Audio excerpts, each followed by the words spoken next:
Image copyright Greymouth Star. Thousands of jellyfish-like creatures have washed up on the western beaches of New Zealand's South Island.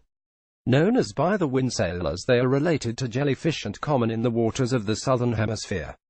According to the country's Department of Conservation, the sudden increase is likely triggered by the rising water temperatures in spring. But it's very unusual that you have so many thousands of them washed up in one place, the doc told the BBC.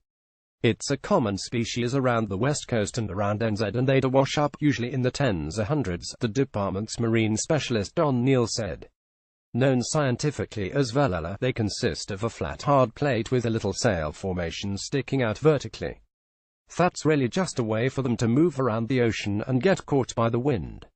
And that means they are really prone to be caught by the westerly winds and get washed up on our beaches, Mr. Neal said.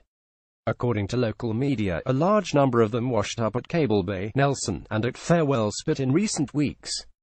Image copyright Greymouth Star. As waters warm up each year around springtime, plankton starts to blossom and the jellyfish start reproducing in large numbers.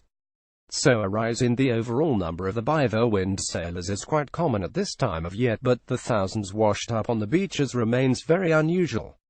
In terms of climate change, it's always really difficult to say that this one thing is due to climate change and we don't monitor the things washed up here, Mr. Neal explained. Image copyright Greymouth Star. But if water temperatures were to increase throughout the year, he suggests it would most likely affect what is growing in the water off the coast. It's a lot more complex though, he cautions.